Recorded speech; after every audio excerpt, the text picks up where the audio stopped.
Hello everyone and welcome back to the Off-Grid Anglers channel. We are very happy to finally present episode 1, Casting Off. There has been an awful lot of preparation up to this point and our trip is now well underway. So please enjoy what we have captured for you so far. As you all know, every good trip has to start with some packing, and this trip requires a lot. Just the bait alone is almost 350 kilograms. We got so many items from Amazon over the past few months, I'm sure Jeff Bezos even noticed a spike in profits for the last quarter.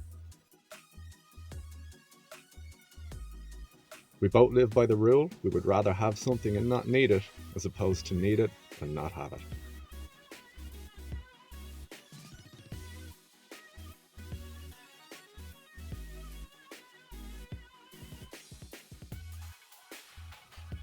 Enjoy watching me fumble for 8 minutes, trying to get 6 rods into a pipe that will only hold 5. I figured out the hard way. The list of equipment required is so long that we decided it's best to run through it all properly in a separate video.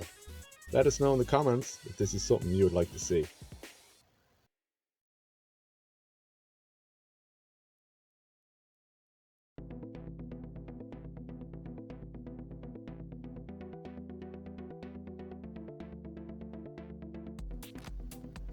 Our journey started off nice and quiet for the first 40 minutes on the N4 towards Dublin, up until we hit the Selbridge exit and traffic grinded almost to a full stop due to an accident involving a truck and a van.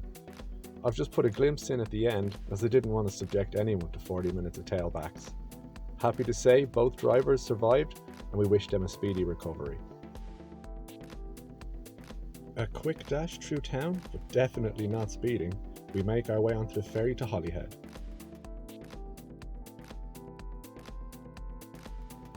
And of course, I left the GoPro in the camper, so apologies for the unintentional shaky cam from my mobile phone.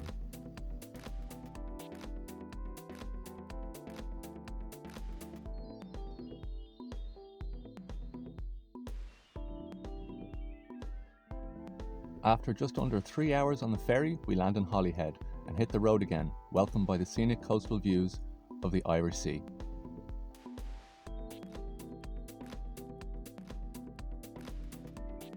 Unfortunately, this didn't last long as we headed inland where the views were not as spectacular, but the roads were in good shape at least.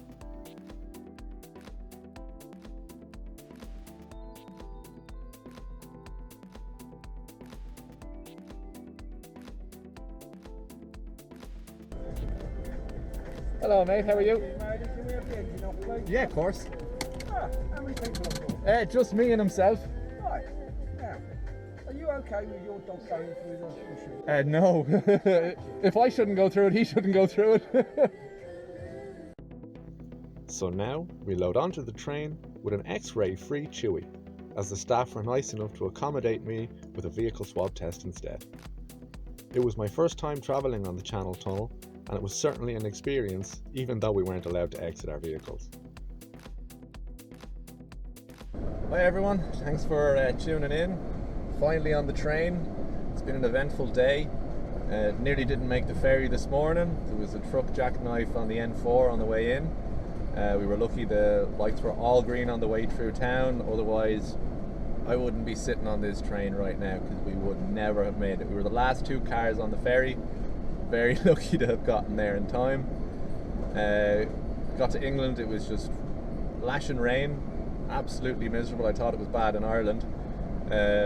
That continued for nearly the entire trip.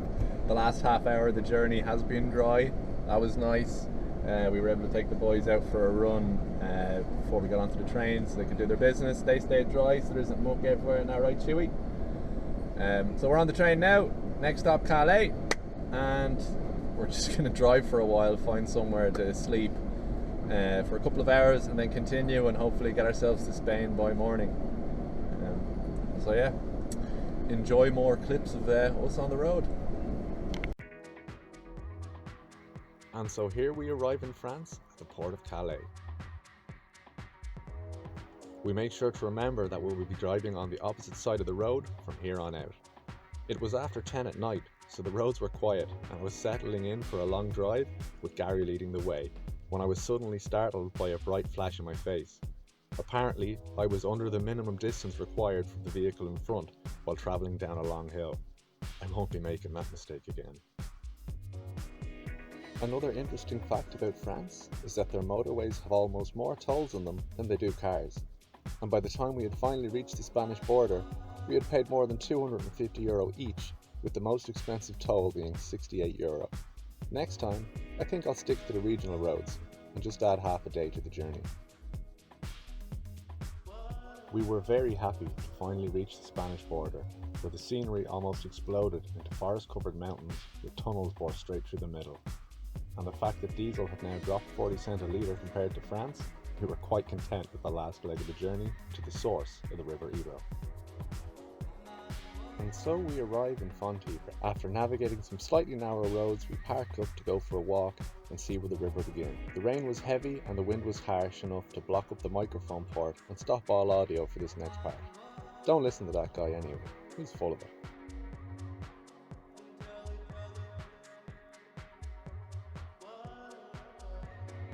So starts here, then keeps on going. How long for, Gaza?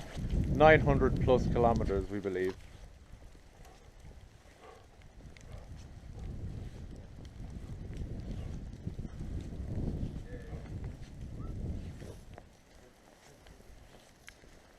The river starts about 2.5 feet wide, and in some spots it's over a mile.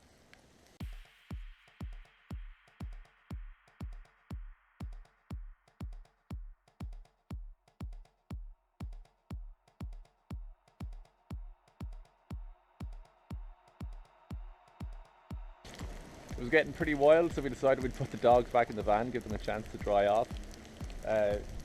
Weather's getting worse. Rain, no signs of giving up.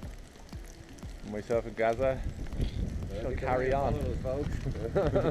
One thing we have plenty of in Ireland is rain for sure, but sure look, it is what it is. We're just coming to the source to see the source and say we've been at the very start and we're going to go to the very end.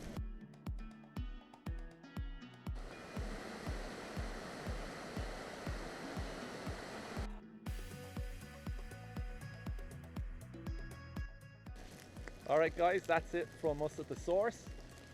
Too miserable to hang around, so we're definitely going to get back on the road. And we'll see you guys in the next video while we travel south. I hope at least the rain looks good from wherever you guys are sitting. Let us know in the comments where in the world you're viewing from. It's easier to just talk, being on camera's harder. Don't put that in.